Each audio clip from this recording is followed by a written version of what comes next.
Some films were harmed in the making of this podcast.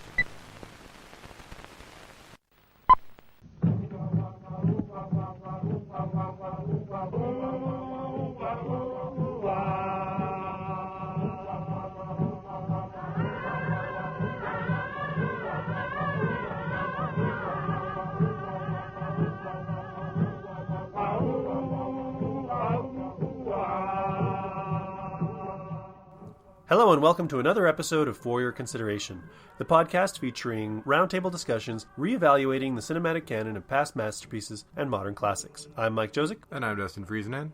Thanks for joining us. So this week on the show, we're going to be covering the 1932 horror suspense film, White Zombie. AKA that movie where Bela Lugosi stares intently at the camera and has severe hand cramps. Now, White Zombie was directed by Victor Halperin, produced by Edward Halperin. Screenplay was by Garnett Weston, based on The Magic Island, a novel by William Seabrook. It starred Bela Lugosi, Madge Bellamy, Joseph Cawthorne, John Herron, and Robert Fraser. Music was by Guy Bevier-Williams, Hugo Reisenfeld, and Xavier Cugat. Cinematography was by Arthur Martinelli, and it was edited by Harold McLernan. The film was distributed by United Artists and released on July 28, 1932. White Zombie currently ranks 894th on the Sight and Sound list of the greatest films of all time. The critics list, as the director's list is different. So, Dustin, we just finished watching White Zombie. What is your take on it? This is the second time I've seen it.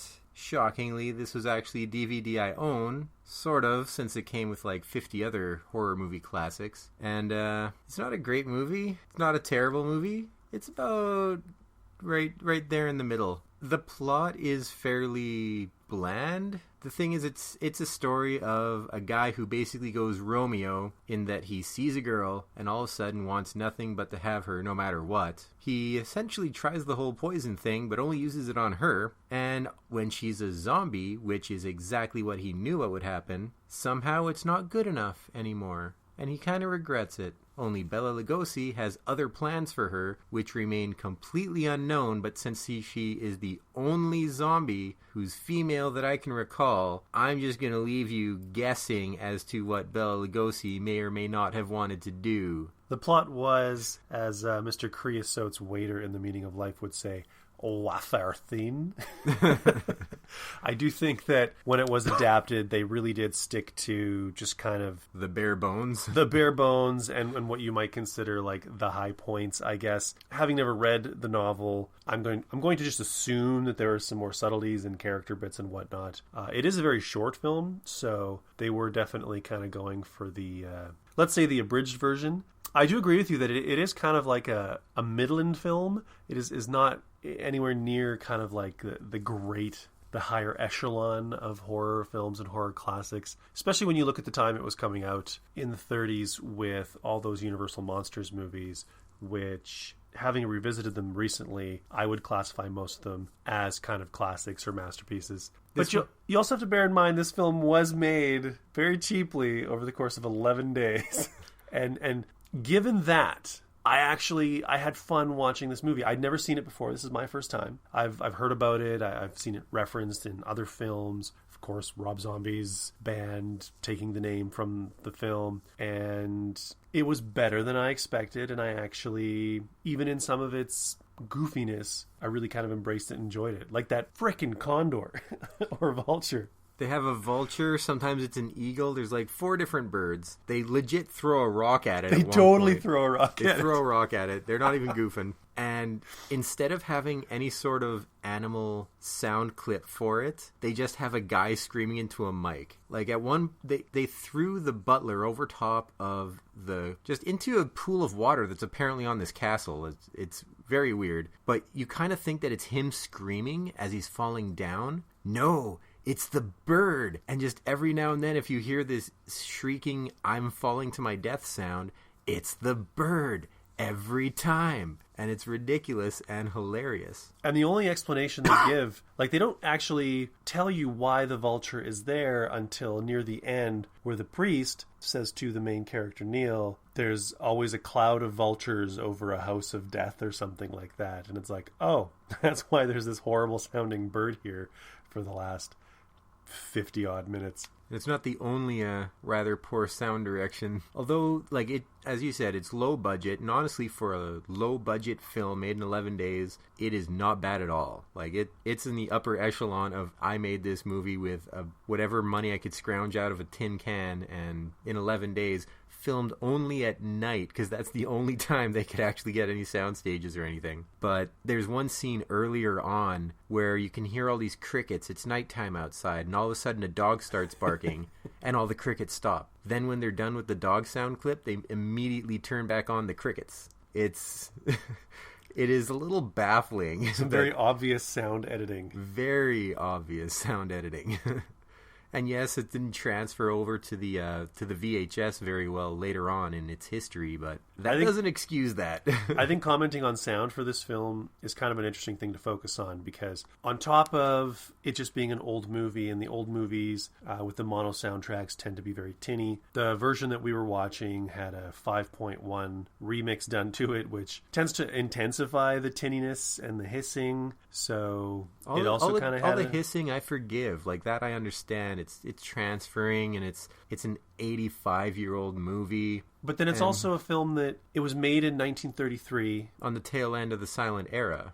On the tail end of the silent era, and it stars primarily silent film actors, and you can really tell. So many of these actors are hyperbolic in all of their movements and expressions, and there's long chunks of this movie where there's no dialogue whatsoever, and a very weirdly chosen soundtrack. The score for this film, from what I've read, was original recordings, but the music choices that they made, there'd be these dramatic moments with this very romantic sounding underscore, or horrific moments with kind of a playful score, and there would be very dramatic music when nothing was happening. It's just very, very weirdly put together, and in a way I kind of embrace and applaud that, and in a way I just want someone to explain it to me.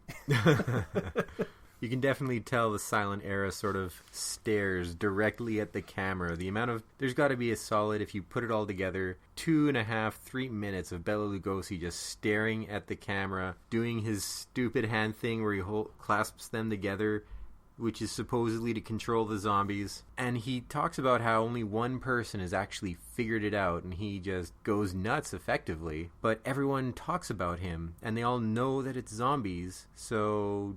No, he's not the first person to figure out. He's the first person you flat out might have told, maybe. Is this because he's white? Is it because he's the only white person who's figured it out? Is that what's going on? Because I thought the priest knew. The priest was one of the actors who had made the transition to sound film, and you can tell. You can very much tell. You watch Lugosi. Lugosi he walks on the fence. He's kind of doing a lot of that face acting and hand motions. His eyebrows. The posing, yeah. But the priest, he's got a very natural style of acting and a natural way of delivering his dialogue. He's very present. He's not really playing it up. Although his voice, it reminded me of Groucho Marx a lot of the time. Like, I could almost hear that accent sometimes when he's talking. And he had the dumbest ending line in the movie possible, where there's a romantic moment going on between the husband and wife who are now reunited, when he just sort of taps him on the shoulder and he's like, got a cigarette or got a light? Got a match? It's like, no. What is this? They played up that match joke constantly. It was so dumb. I can only guess that they felt that it was a very intense ending, and they wanted to lighten the mood so that the audience didn't go out feeling like, oh shit, what just happened to my soul? Because I remember looking at some of the reviews saying this is not a movie for the squeamish, as though it's not a PG-rated movie through and through. And even though it does have kind of like a weird, awkward, inconsistent tone to it, the cinematography in it, the lighting... It does have an atmosphere and a mood, and it does deal with a subject matter. A lot of it's implied, and I do think that an audience of the time probably would have felt some of that intensity. They would have sort of picked up on what it was laying down, and they would have ran with it, and they might have gotten some heebie-jeebies. And like I said, some of the cinematography and lighting is great, and some of the shots that they do, there's that great shot we were talking about while the movie was playing, where it starts on Neil's back, and then it pans over to the priest, and then they kind of walk around and they talk, and then the priest sits back down in the exact same position, and the camera goes to the exact same position where it was when it panned from Neil's back, and then it pans back to his back, and it's just really nice kind of symmetry the way they bookend that scene. And then there's also another scene where they frame Lugosi, and they also reprise it later in the film where they frame Madeline coming down the stairs, and it's sort of through the cinder block or whatever railing that they had, the stone railing. And there's some kind of shots from above and shots from below and some really nice staging and some really nice camera work. So I think that combined with sort of what the movie's implying, I think that could have given the filmmakers and whatever the idea that, you know, we're making a really scary movie here. It's definitely implying the control and the slavery and how he has a lot of these zombies, because he talks about every single enemy he's had are his sort of 5 main zombies, and they're the ones that look super especially ridiculous. The one constantly holding his cape, and then the one who looks like some sort of circus strongman whose mouth is always agape and his hands are just clutched up for no reason. But there's a scene where they're actually in the mill, and I think that's one of the better ones for exemplifying this, where one of the zombies that's supposed to be dropping in whatever they're milling, he falls in for effectively no reason, and the whole operation just continues. And so Lugosi's just like, yeah, let's ignore that. While the other guy's like, all right, fine. It's the 30s. And this is like 2 years after Lugosi made Dracula and freaked people out with Dracula, and he's back doing his thing, doing his stares and his accents and his, you know, they focus so much on his intense gaze, either in you know, the effects superimposed with other scenes going on, or just focusing the camera on his eyes, his hypnotic gaze. They really sold it on that, especially when the butler was going to attack him and he just gets stared down and thrown into that above castle water pit thing. I think the water level was rising. The castle's on a cliff. Well, the castle goes down. Because there was that scene when Neil was like breaking in to try and find Madeline. He looks down and there's a bunch of water and you can see a doorway. So I got the impression that the water level had risen in the lower levels of the castle so that there was flooding and like you couldn't go down there and it was not usable. That sounds like shitty castle design.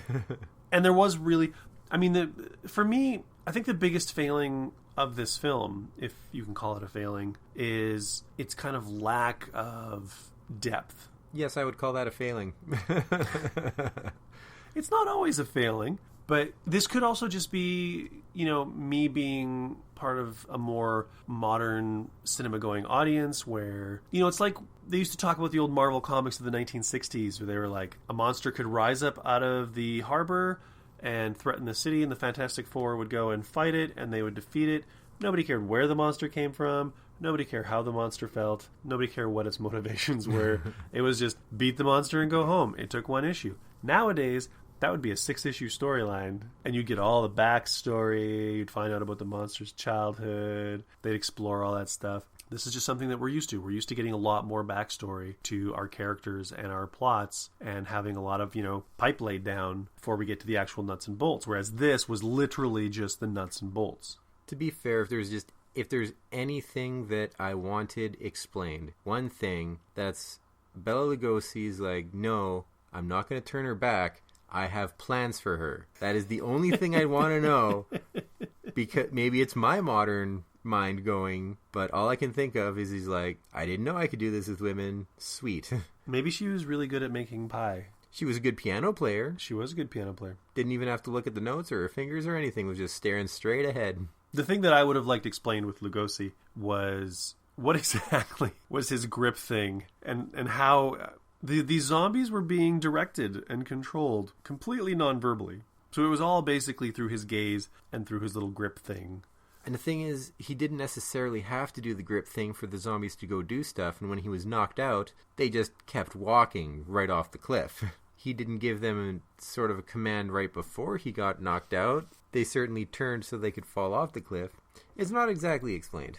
I guess it's just one of those mysteries. That's fine. That's fine. His lack of control over the zombies, even though that's not how they're supposed to work in folklore or anything. But all right, we'll give him that. I sense this might be a film that we could have fun doing a commentary on. Actually, I could see that. Let's write that one down for later. I don't have a pen. That's recorded. We're good. What else is there to talk about with this movie? That's the thing. The lack of depth gives you not very much to work on. This movie is widely regarded as the first feature-length zombie film, and Probably because it is. While it was derided sort of upon its release by critics, often for the bad acting, the critics at the time thought that it wasn't that good. It's kind of been embraced as something of a classic, which is ultimately why we're talking about it. It doesn't resemble zombie movies. It's very classic in its take on zombies.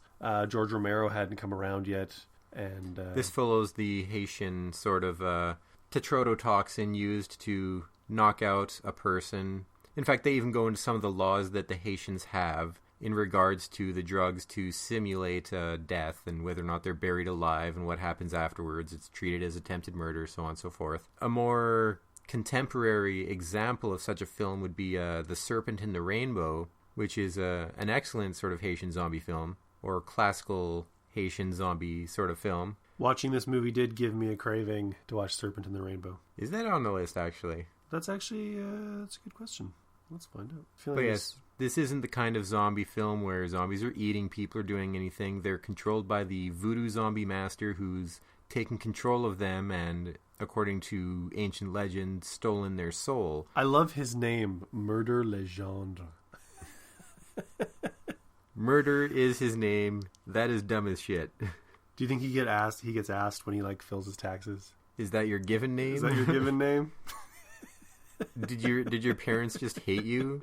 Did they hate other people? Were you raised for this? Especially since he's known as being a crazy guy who's got corpses working for him. It's like, are you a Dick Tracy villain all of a sudden? Is that what's going on here? Is it a sweatshop if your zombies can't sweat? Does he use his zombies to shave? Because he's got fancy facial hair. He had the craziest eyebrows, too. Those he did not shave. But he did have them styled. It really helped with his constant stares and his eyebrow dancing. He was Stephen Colbert all up in the show, just dancing with the eyebrows. Serpent in the Rainbow is not on the Sight and Sound list. In particular, the scene where he's staring at the vulture who's just screaming at him, which is a ridiculous moment in the movie. That vulture is so glorious. I think I might actually find an audio clip of the vulture just so I can edit it in so people can hear that horrible... It is extremely important that everyone knows that is what birds sound like. Or maybe that'll be the tag after the end credits. Especially if you get the really long one that went on for 15 seconds. They threw a rock at the bird, man. At first I wasn't too sure if that bird was real or not, if it was a fake one, but then when the rock hit it and it freaked out, understandably so. Oh. Every time I watch Conan, I have to try and forget that they used cables to trip the horses. He did punch that camel, though. They killed some horses. Did he really punch the camel? Yeah, that's infamous, man. He got angry at it for, I think, spitting on him or something like that, and he punched it. Needless to say, animal safety and animal cruelty were slightly different back in the day. 1932 was not a big year for animal rights.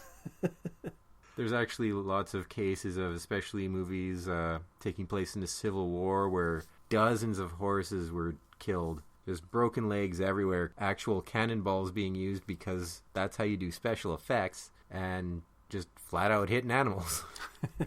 I think I may have dropped a couple times that this movie was released in 1933. I just want to throw out a correction that I am aware that this movie came out in 1932, but I'm just not going to bother going and editing any of those other previous ones out.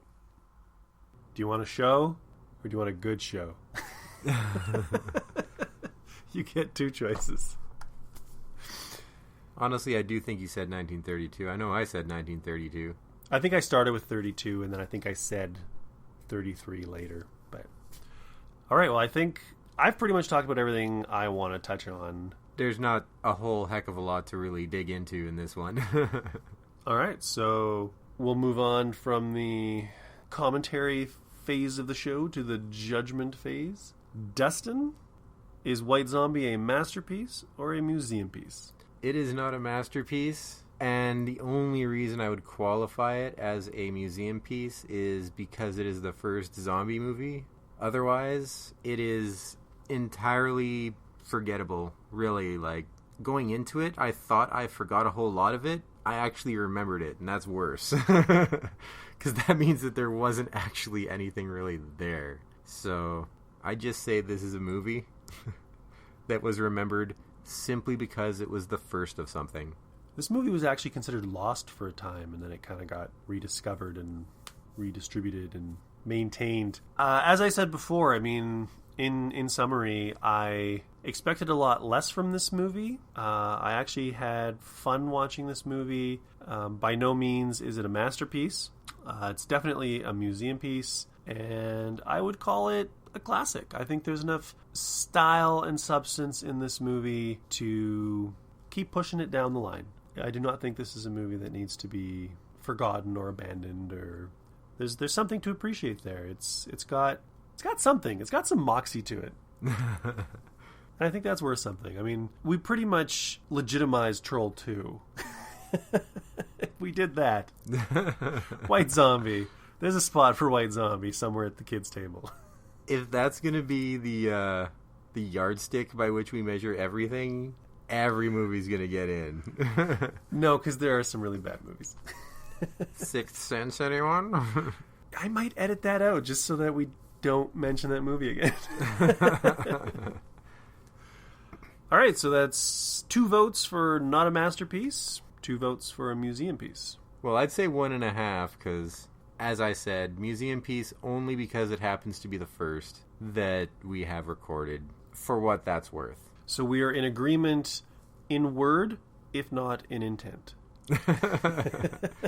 We will let you decide how much that means. Actually, I'd be curious to know what people think of this movie, because it is such a wacky movie and kind of a cult classic. So we encourage anybody who has any comments on this episode or this film to hit us up on our Facebook page or our Twitter account. Our handle there is at FYC Show. We're on Instagram. Share the show with friends. We're on Stitcher and iHeartRadio. And if you get the show from iTunes, like so many people do, while you're there, please feel free to rate and review the show. We appreciate anything you have to say. And, of course, we love 5-star ratings, but be honest, let us know what you think. Every little bit helps. And you know what? I will say that this movie is better than the Rocky Horror Picture Show. I'll give it that. And invite the hate mail. Bring it on. We have to do the Rocky Horror Picture Show at some point, don't we? Yes, we That's will. on the list, yeah. It's probably on the list. At the very least, it is such a huge cult classic. That's probably going to be this upcoming Halloween, I'm guessing. Fair enough. Prepare for the hate. I am not a fan of that movie. So that's pretty much it for this episode. Thanks for joining us. We appreciate you taking the time to give us a listen, and we look forward to having you join us next time. I'm Mike. And I'm Dustin. Take care. Ta-ta.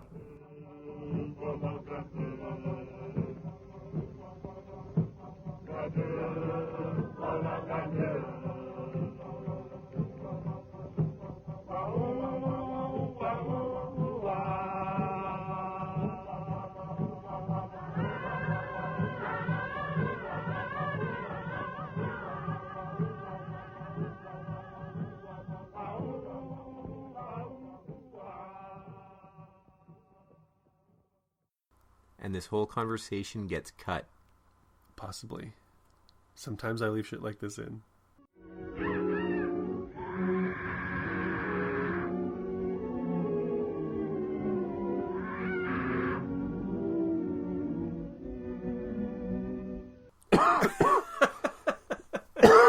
That's what I have to say about that.